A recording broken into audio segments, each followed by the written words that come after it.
Today, we've got some brand new memory from G.Skill supporting AMD's new EXPO ultra-low latency memory profiles, which means when compared to traditional EXPO memory, these modules have a few additional timings that G.Skill's been able to tune up for better performance.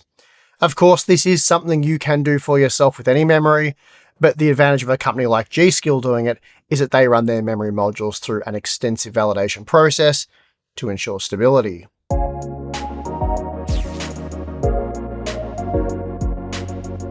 These ultra-low latency modules also allow you to bypass the silicon lottery as you're paying for binned memory chips that are then validated by companies like G.Skill. Essentially, the memory module maker has tested and verified that these specific chips can handle the tighter timings at lower voltages. Today's sponsor spot is brought to you by ASUS and their new Neo motherboard lineup, including the Tough Gaming X870 Pro Wi-Fi 7 Neo, ROG Strix B850 Gaming Neo, and ROG Strix X870 EA Gaming Neo. Built for AMD's AM5 platform, the Neo range has been refreshed with upgraded power delivery to ensure maximum stability for the latest Ryzen processors. ASUS has also improved the building experience with their easy PC do-it-yourself features, including PCIe Q release, which allows you to remove your graphics card quickly without fighting with the retention clip. The Neo series also includes enhanced AI networking features, intelligent CPU cooling optimization, and redesigned memory pathways to improve signal quality, helping users to get more out of their high-speed DDR5 memory. So whether you're putting together a new system or upgrading your platform, learn more about the ASUS Neo motherboard range via the link in the video description. Whereas if you were to manually tune a standard EXPO kit to ULL levels, you'd largely be relying on luck, as in how well you did with the silicon lottery. It's also nice to get guaranteed stability without the grind. Manual memory overclocking is arguably the most tedious tuning process in PC building. Finding the absolute floor for your latencies requires adjusting hexadecimal values, rebooting, and then rerunning memory stress tests for hours, or possibly days, to ensure your system won't crash. So for those of you who just want to play your games and have a bit of fun, this process isn't exactly a fun time. Speaking of a fun time, a few quick disclaimers, if I may, for those who might find themselves triggered by this content. First and foremost, we highly recommend you do not purchase DDR5 memory right now, or possibly any DRAM for that matter, if you can help it. If you can't help it, then we recommend buying the absolute cheapest kit you can find. So what I'm saying is the point of this content isn't to sell you on this particular memory, at least not right now. Rather, we're just looking at what AMD's new EXPO ultra-low latency kits have to offer. So if you are upset that we're testing out new DDR5 memory in the current climate, just think of this as a for science test and nothing more. Right, so with that out of the way, let's get on with it. And we'll start by addressing what does EXPO ULL memory offer over regular EXPO memory. Put simply, it's a new memory profile standard that's being introduced as part of the EXPO 1.2 update. It builds upon AMD's existing EXPO technology to offer even tighter memory timings, aimed to drastically reduce latency at sweet spot frequencies by around 5 to 7 nanoseconds. This has been achieved by allowing memory module makers like G.Skill to tighten up their subtimings, such as TRRDS and TWR. Now, TREFI is the refresh interval, and this has been drastically increased by extending the time between mandatory memory refreshes. The RAM spends less time locked down doing maintenance and more time actively processing CPU requests, which is a massive contributor to the lower latencies. TWR is the write recovery time. This timing is tightened or lowered, and this improves how quickly the memory can transition from a write operation to a pre-charge command. Then the third new option that memory manufacturers can now adjust is the TRRDS, and this represents the RAS to RAS delay short. This timing is reduced to allow faster consecutive row activations within the same bank route. There is a fourth SPD setting that can be adjusted, and that is the VDDP voltage. By locking the VDDP voltage setting, companies like G.Skill can ensure stability for the memory controller and Ryzen processors when running these more aggressive subtimings. Now, the kits I have on hand for testing from G.Skill include the Triton Z5 Neo X RGB DDR5 6000 CL36 and Triton Z5 Neo X RGB DDR5 6000 CL30. The CL36 kit features matte black heatsinks, while the CL30 kit uses the more classy looking piano black or gloss black heatsinks. The important part, of course, are the memory timings. So here's a look at how the sweet spot DDR5 6000 CL30 memory that we normally use for testing compares to these new EXPO ULL kits.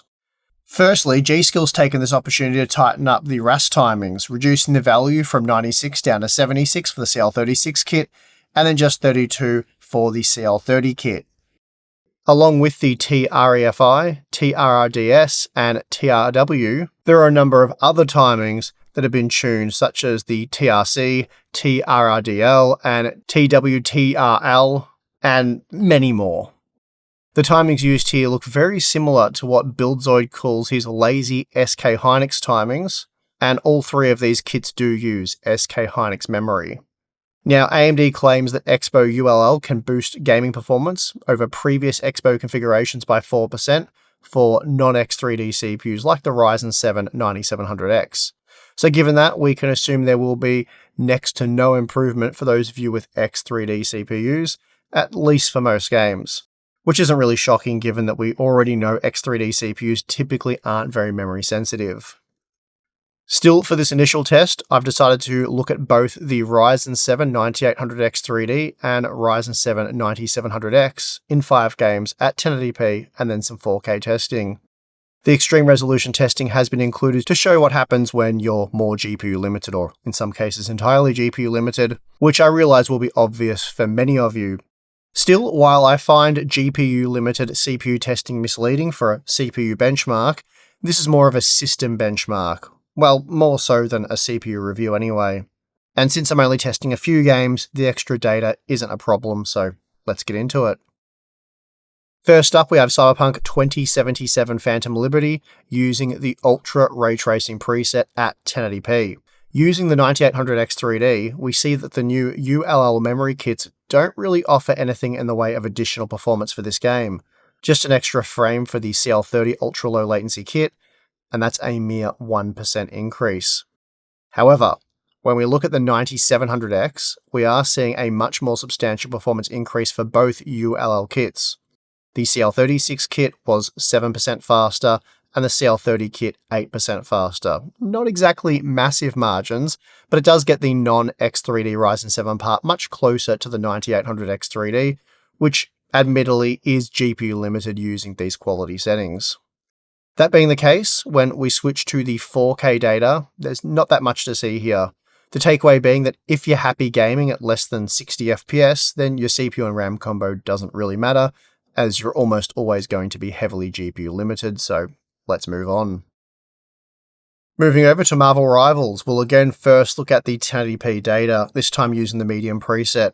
Looking at the Ryzen 7 9800X3D, it's a similar story. Throwing the tighter memory timings at the 3D V-Cache chip barely moves the needle. The CL30 ultra low latency kit manages to squeeze out just 6 additional frames on average over the standard EXPO kit, which ends up being an insignificant 2% bump. We are seeing a slight improvement to the 1% lows, going from 198 FPS up to 209 FPS, but overall it's nothing to write home about. Things get much more interesting when we drop down to the standard Ryzen 7 9700X.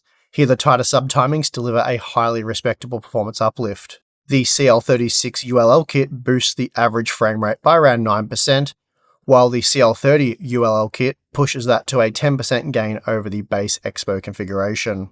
While it doesn't completely close the massive gap to the 9800X3D, it is a very solid performance boost for non-X3D owners. Finally, cranking the resolution up to 4K completely shifts the bottleneck over the RTX 5090. And as you can see, the margins completely evaporate. Whether you're running the 9800X3D or the 9700X, standard EXPO or tuned ULL kits, you're going to be flatlining your average frame rate at around 130 FPS, with 1% lows hovering about 110 FPS. At this resolution, your memory and CPU configuration are largely irrelevant, so let's move on to check out the next title. Moving over to ACC, we're testing using the Epic preset at 1080p, and the results are very telling. Starting with the Ryzen 7 9800X3D, the story remains largely unchanged. The massive 3D V-Cache does a heavy amount of the lifting here, meaning that the tighter memory timings don't provide that much value. The CL30 ultra-low latency kit, for example, nets just a 3-frame improvement on average over the standard EXPO kit.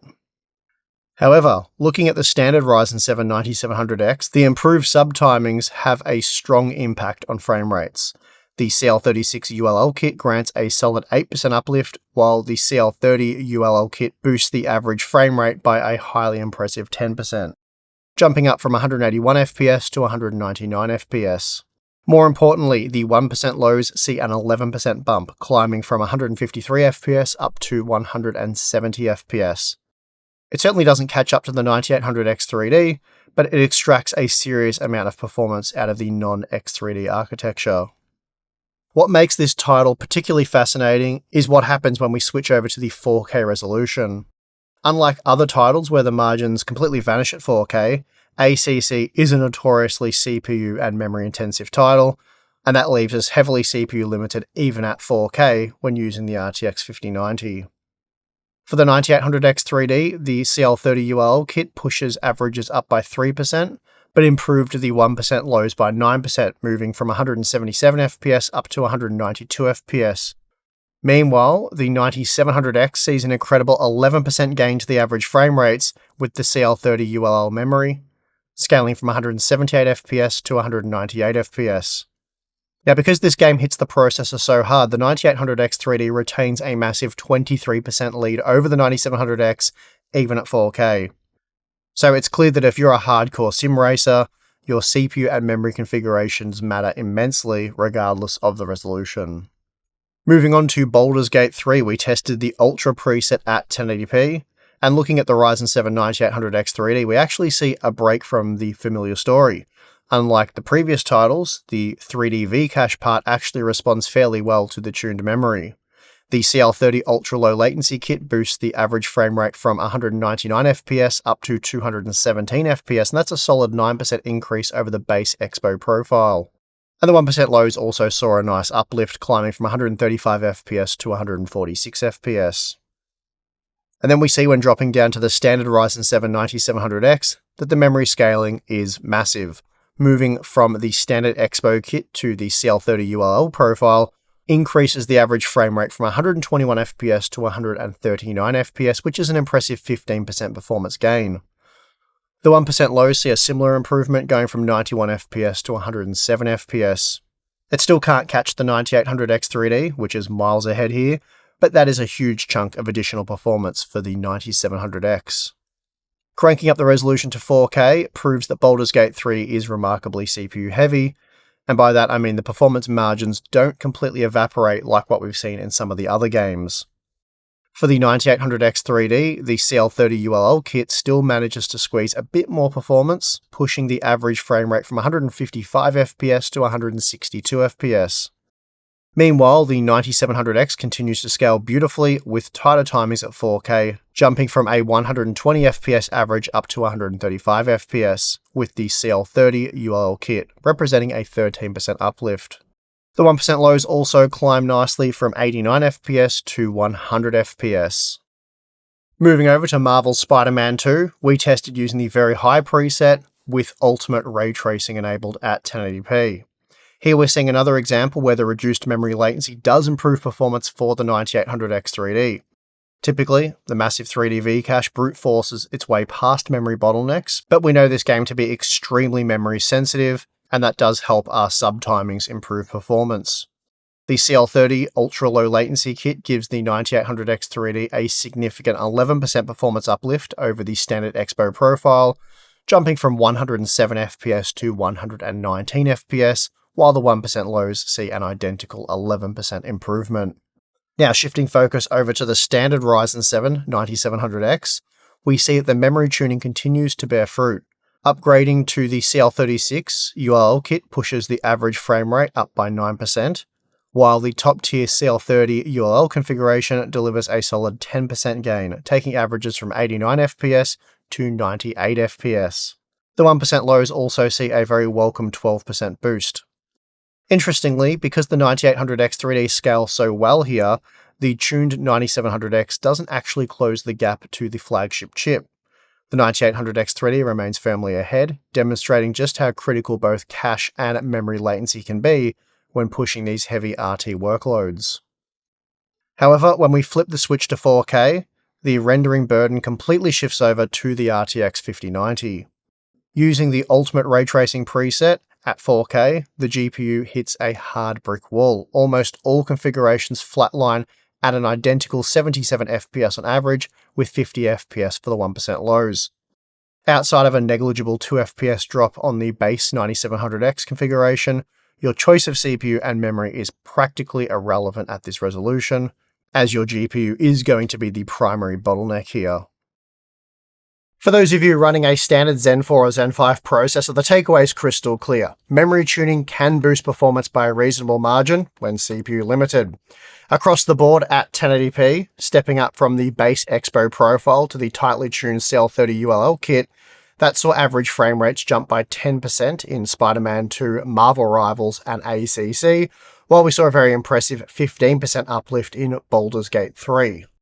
Although it doesn't entirely close the gap to the 9800X3D, optimizing your subtimings is absolutely essential if you want to extract every last drop of performance out of a non-X3D processor.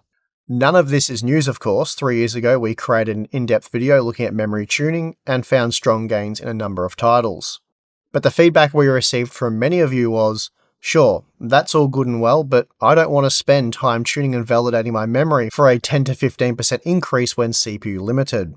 Which is fair enough, we completely understand that, and that's why these new EXPO ULL memory modules could be really appealing for those of you shooting for maximum performance without all the fuss. Now, for those of you with a X3D part, the story here is a bit more nuanced. In many titles such as Cyberpunk 2077, ACC, and Marvel Rivals, the massive slab of L3 cache acts as a giant crutch, largely masking the memory latency bottlenecks and making the ULL memory kits virtually irrelevant. However, in exceptionally heavy CPU workloads like Baldur's Gate 3 and Spider-Man 2, the mighty 9800X3D did see a reasonable 9 to 11% performance improvement when paired with the CL30 ULL kit. So if you play heavily CPU-bound games, the premium memory is actually doing some heavy lifting, but again, it will depend on your configuration and other variables. And another variable would be the 4K data. If you're playing graphically demanding titles and prioritizing visual quality over frame rates, then you're almost always going to slam headfirst into a GPU bottleneck, even with an absolute monster of a GPU like the RTX 5090. In Cyberpunk 2077, Spider-Man 2, and Marvel Rivals, frame rates are completely flatlined, largely rendering your choice of CPU and memory timings entirely meaningless. That said, as always, there are exceptions. If, for example, you're a hardcore sim racer playing a game like ACC or playing other simulation titles, or even diving into esports games, for example, CPU and memory bottlenecks absolutely still exist, even at the 4K resolution. So, in those specific examples, the ULL kits do provide measurable, worthwhile scaling for both the 9700X and 9800X3D. Of course, the question is the performance uplift worth the price? So, yeah, about that, AMD's David McAfee has stated online that the new AMD EXPO ultra-low latency kits would be introduced at a similar price point to the standard AMD EXPO memory kits. But we have seen news reports of massive premiums for these new memory kits, as much as 80%. Now, G-Skill has explained to us that this is due to the recent increase in DRAM pricing, which immediately affects new products, whereas existing memory kits were purchased by retailers at previously lower prices, still massively inflated prices, but less than the most up-to-date pricing. Basically, they're saying DRAM pricing was bad, and it's only continued to get worse. But all of that aside, the initial news reports were pointing to EXPO ULL kits priced at $1,100 US. There are now kits like the CL36 Neo X stuff that I tested in this video, which can be had for $530 US, just $30 over the price of a similar G-Skill CL36 EXPO kit, so it's a 6% premium. Not bad, though realistically it's really bad, as 32GB of DDR5 for $500 or more is horrid. Still, this does suggest that EXPO ULL memory kits will command a small premium, and it makes sense that you would be paying a premium for memory that's validated, and therefore guaranteed, to run at tighter timings. All of that said, circling back to the disclaimer given at the start of this video, I highly recommend not buying a DDR5 memory right now if you can avoid doing so. It's unclear how long pricing will remain, as absurd as it is, but regardless of that, I personally recommend just holding out. Alternatively though, you could buy a pair of G.Skill Flare X5 8GB DDR5 6000 CL30 modules for just $240 US. I say just relative to this stuff. So if, I had to buy memory right now, that's what I would end up doing. And for the most part, you can easily get away with just 16 gigabytes of memory. Not ideal, but that would be an option to avoid paying super high prices. Anyway, that is going to do it for this video. If you liked it, you know what to do. Subscribe for more content. And if you'd like more hardware unbox goodness, we have the join button or a link to our Patreon account in the video description. Either one of those will give you access, or signing up to either one of those will give you access to our exclusive Discord server, monthly live streams, behind the scenes content, and Q&A related stuff. So check that out if you're interested. If not, that's perfectly fine. And I would like to thank you for watching this video. I'm your host, Steve. See you again next time.